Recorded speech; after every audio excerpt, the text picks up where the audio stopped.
Hola, ¿cómo les va? Bienvenidos a una nueva entrevista de Telediario Televisión. Soy Guillermo Jeremía y les propongo retomar el tema que hemos venido abordando desde la propia evocación que se empezó a desarrollar el 2 de abril, que tendrá para nosotros punto de conclusión el 14 de junio. El recorrido de 4 décadas, 40 años de la Guerra de Malvinas, desde distintas perspectivas, desde distintas miradas, desde distintas reflexiones. Hoy vamos a hablar del otro lado oscuro de la guerra. Toda guerra en sí misma implica una oscuridad. Ninguna guerra es buena. Algunas son producto de circunstancias inevitables de la historia, otras de acciones inexplicables de actores políticos, militares de determinado momento argentino. Ni unas ni otras están justificadas, pero algunas conllevan una razón, un peso, un fundamento que las permite explicar en la historia. En las guerras suelen pasar episodios que están ligados con las propias contiendas bélicas.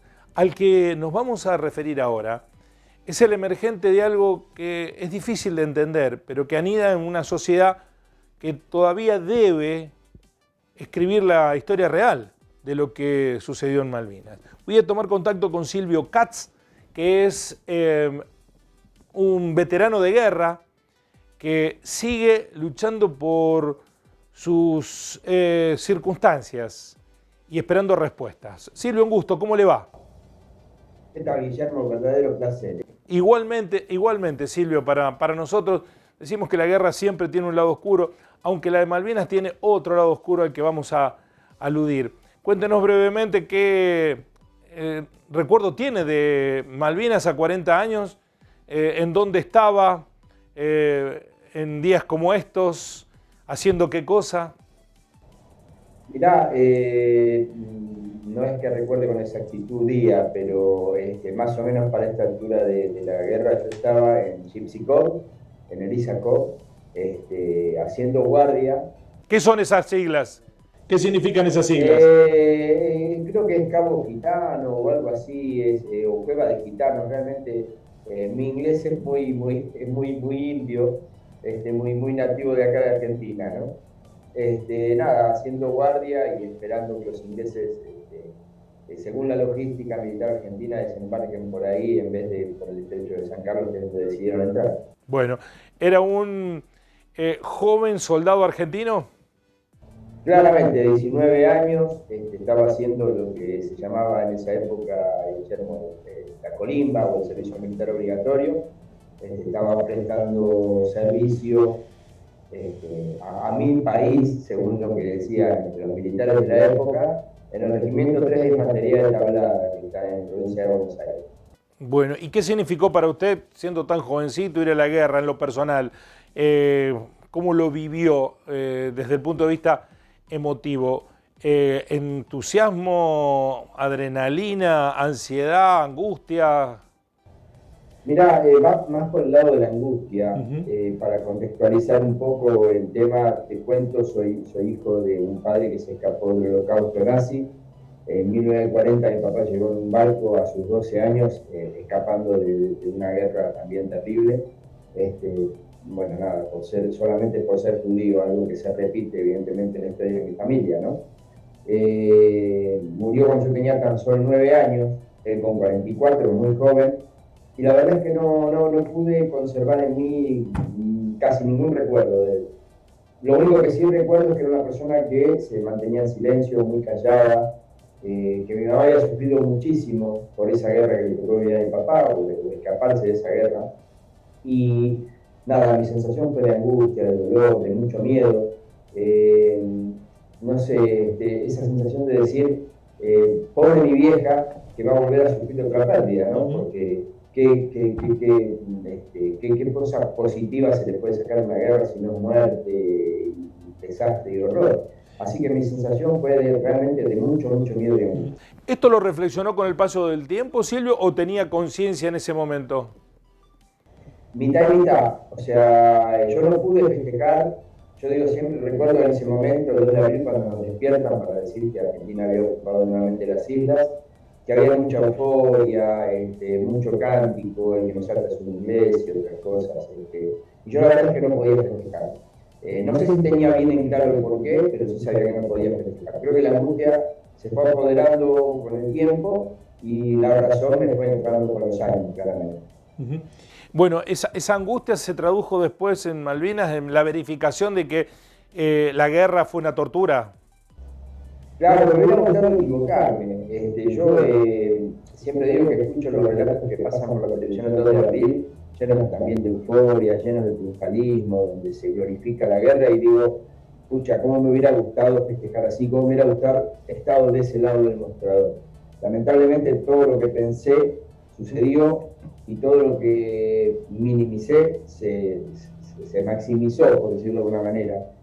Porque no solamente la pasé mal como todo el mundo, porque una guerra creo que nadie la pasa bien, sino que encima por mi origen religioso, algo a lo que realmente no es que soy muy de profesar mi religión, me jugó en contra también. Su condición de judío agravó las circunstancias.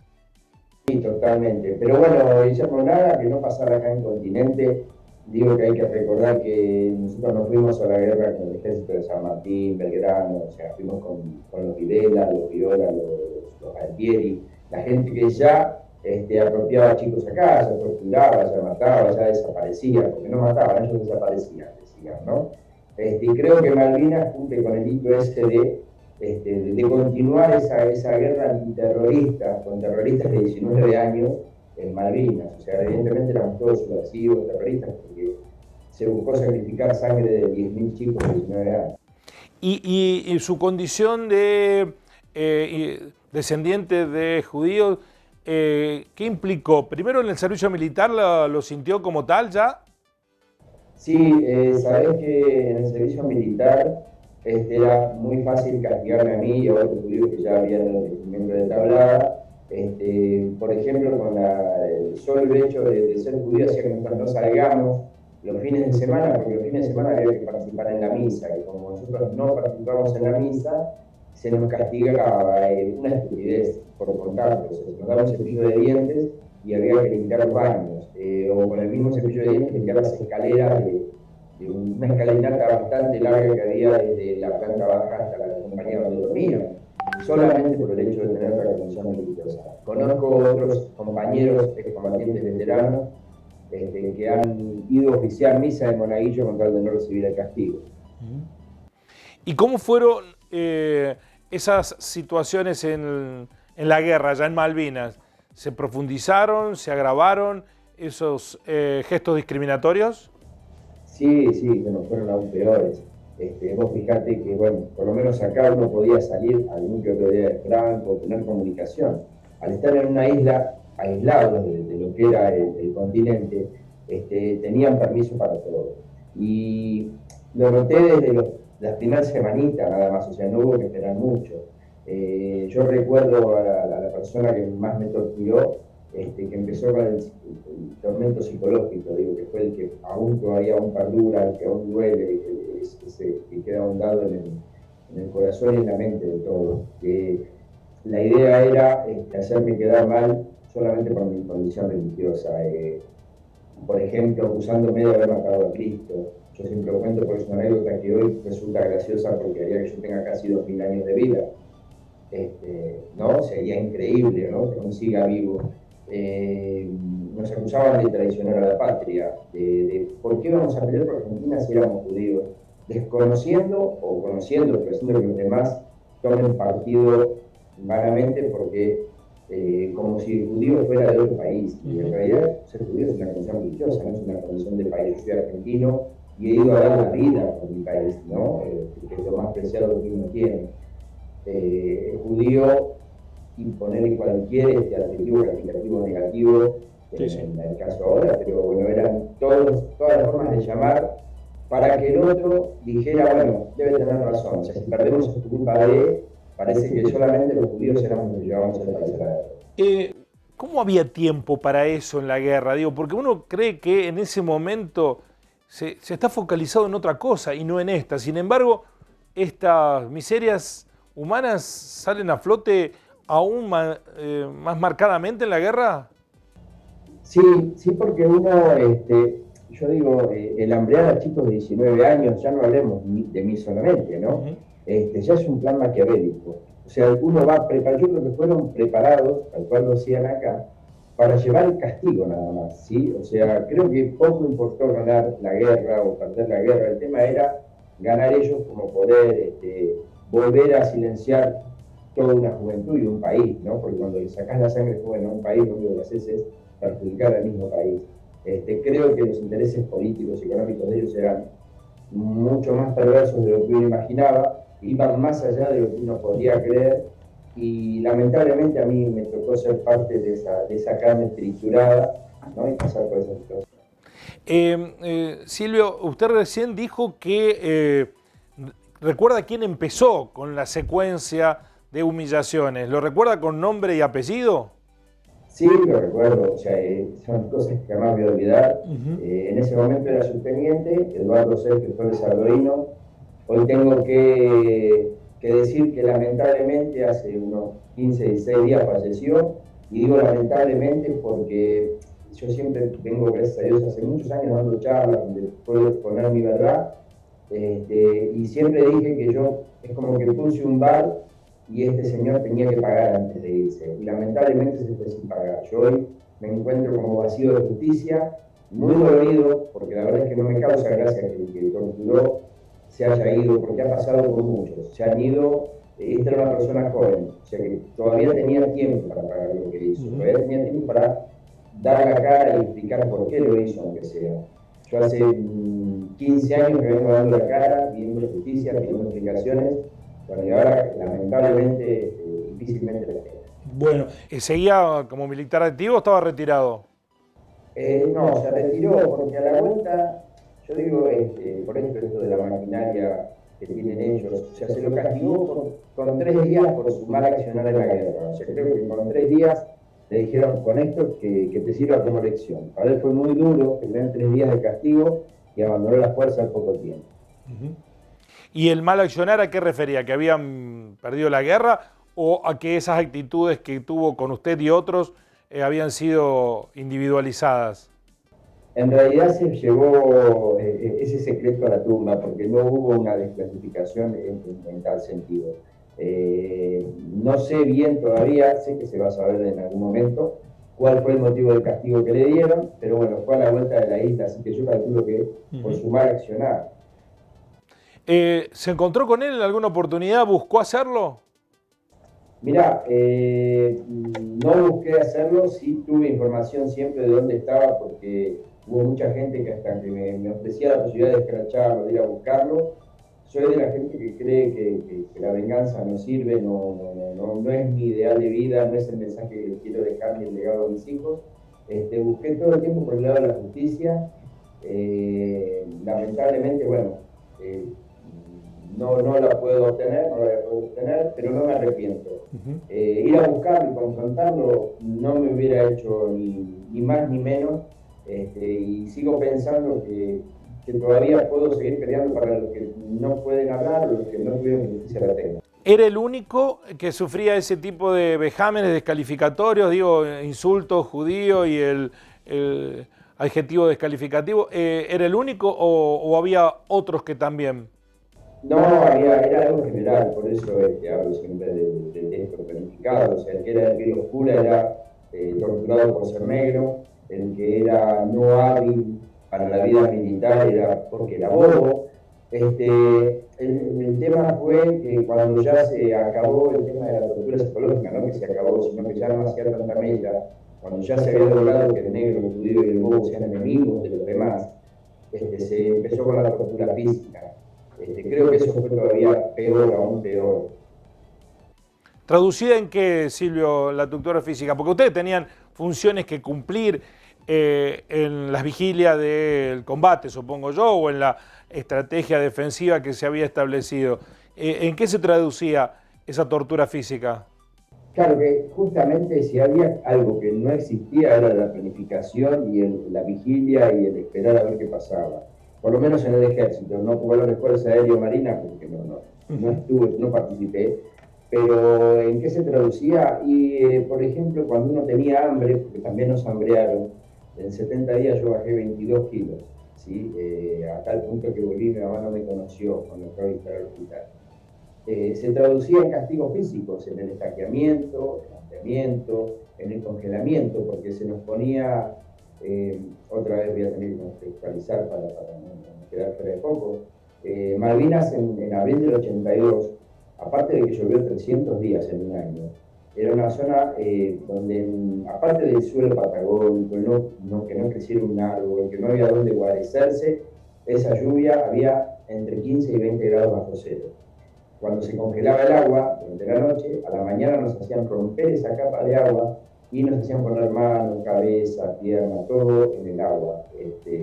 Imagínense que no solamente el frío del agua, sino que ya parecía como que clavaban cuchillos en la piel. Hubo muchas amputaciones, mucha gente que ha perdido miembros de su cuerpo. Bueno, todo eso está en la causa. ¿Y con qué fundamento hacían esto? Nada, en mi caso, porque iba a traicionar a la patria, supuestamente, algo que no podían comprobar, no había forma, porque no, o sea, jamás lo hubiera hecho, pero bueno. Después, por salir a buscar comida, porque nosotros tuvimos que ir hasta la costa, matar ovejas y comerlas semicrudas, porque no había mucha forma de cocinarlas. Teníamos que ir hasta el pueblo caminando hasta 8 kilómetros a riesgo de pisar una mina y morir con minas que había puesto el mismo ejército argentino. A buscar comida al pueblo y se nos castigaba por, según palabras de ellos, salir a robar comida. O sea, nos hambreaban, nos torturaban y nosotros éramos los ladrones. Nada, increíble, o sea, lo cuento y cada vez que lo cuento me cuesta más creerlo. No, me imagino, pero además esto no sé si es justificado por el sistema, porque hemos hablado incluso con capellanes que estuvieron en Malvinas entendiendo como que esto sabían que ocurría, pero bueno, es la guerra, dicen. Bueno, pero vos sabés de capellanes, yo no quiero llevar, a ver, insisto, no me meto con la fe, sí con la religión, ¿no? Los mismos capellanes que bendijeron armas y no comida en Malvinas, ¿sí? O sea, bendecían las armas que iban a servir para derrotar al enemigo, según palabras de ellos, y no bendijeron comida para que nos den a nosotros. No, lamentablemente entre esa gente y yo hay algo personal, no puedo, y no es un tema ya de, ya te digo, de fe religiosa, es un tema de que bueno, a lo largo de la historia ha demostrado que la Iglesia siempre ha acompañado a los ejércitos y al poder y no al que iba a pelear. Estando en esas circunstancias, Silvio, ¿en dónde estaba su foco personal? ¿En pensar en una guerra, en el enemigo, en los ingleses, o en lo que implica esta situación de humillación, sometimiento, vejámenes, tortura de los propios? ¿Qué le preocupaba más? Mirá, yo siempre cuento que desde que yo pisé la isla hasta que volví, mi única preocupación fue volver y devolverle este hijo a su madre, ¿sí? El de volver y poder abrazarla, el de volver y tomar los mates con mi hermano. Mi preocupación siempre fue volver y sobrevivir.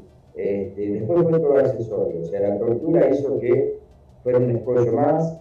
Los ingleses quizás fueron un escollo más duro todavía, gente profesional, de muchos más años que nosotros, pero mi misión fue sobrevivir, mi misión fue, y tengo compañeros que cada vez que hablamos siempre me dicen lo mismo, ¿no? Que yo decía que tenía que volver para contarlo, y bueno, volví y lo estoy contando.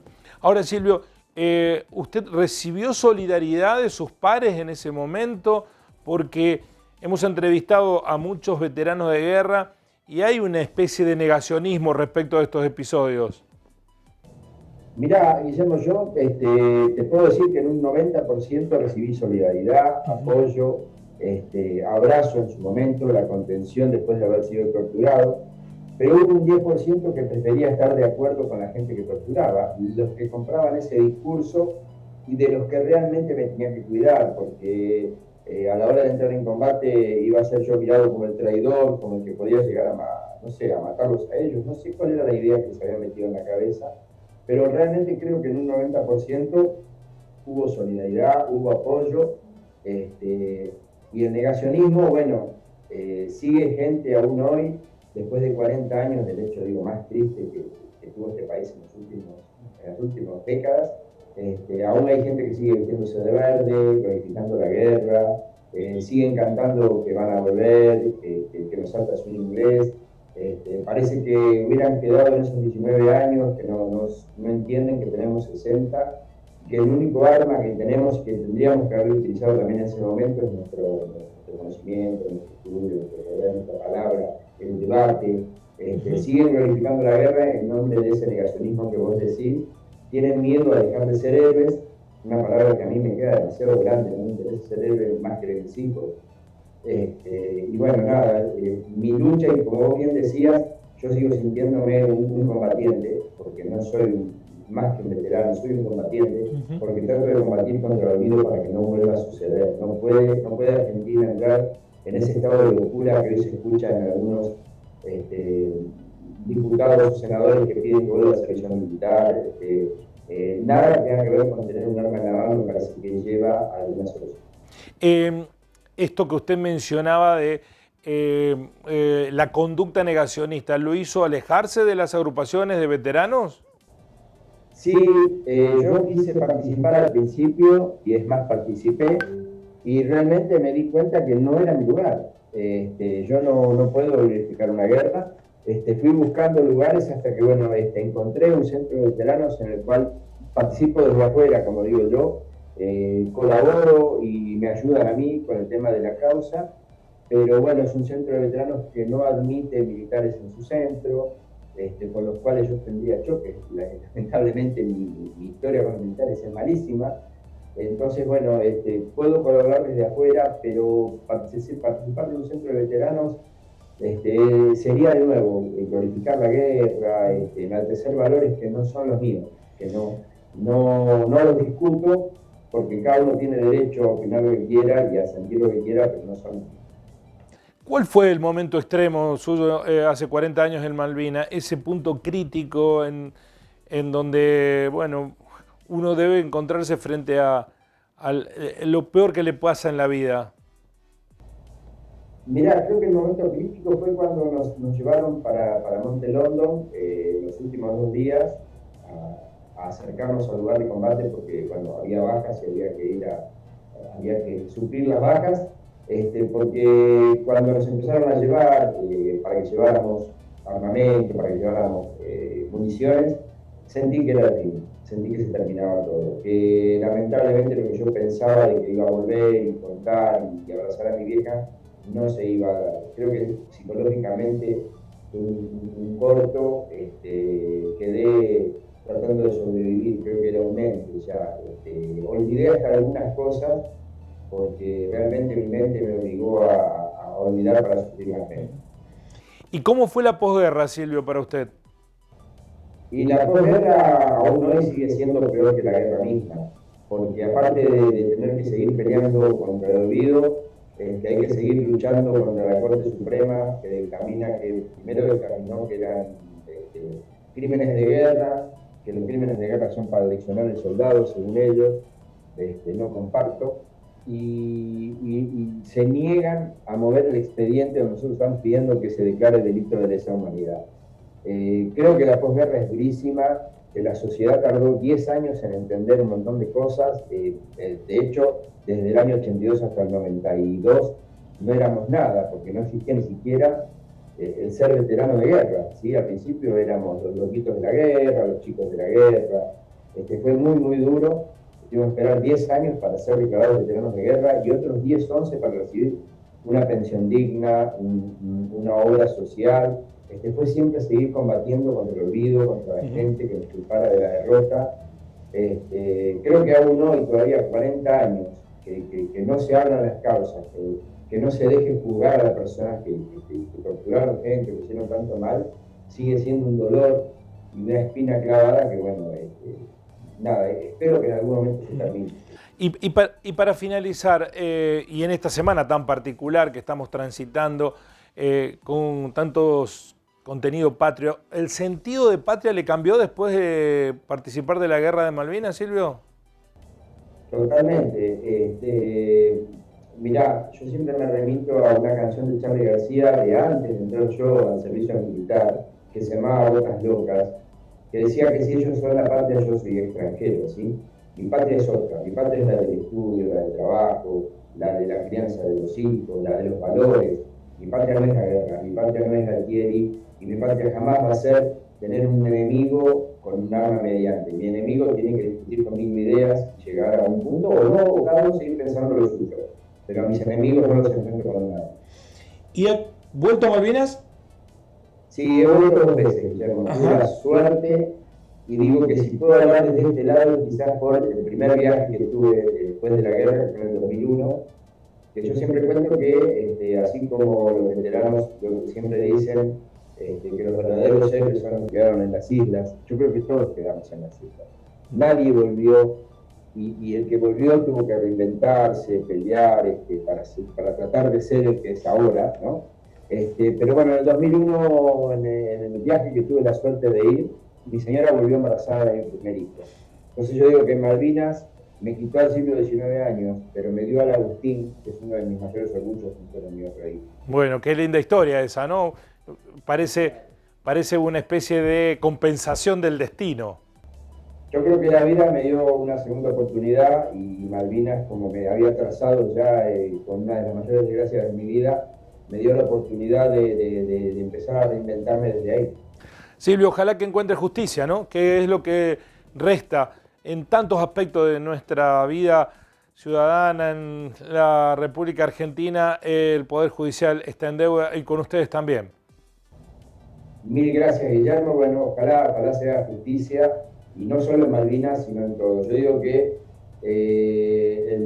los militares tuvieron su nunca más, pero su nunca más terminó en el año 82. Creo que tiene que haber un nunca más que se extienda hasta el 83 para que Malvinas entre y la gente entienda que Malvinas no está apartado de la dictadura, que es parte de la dictadura. Muchísimas gracias, muy amable por este tiempo, Silvio. Abrazo enorme, Guillermo, gracias a vos. La historia de Malvinas no está completa, no hemos conocido la historia real. Hay muchos capítulos que todavía no se escribieron. Ojalá que este tiempo sirva para que esa historia que busca ocultarse salga a la luz, se revele y seamos conscientes del durísimo costo que implicó la guerra para muchos argentinos individuales y para el país todo. Gracias por estar ahí. Los vuelvo a encontrar en una próxima entrevista de Telediario Televisión. Así son las cosas.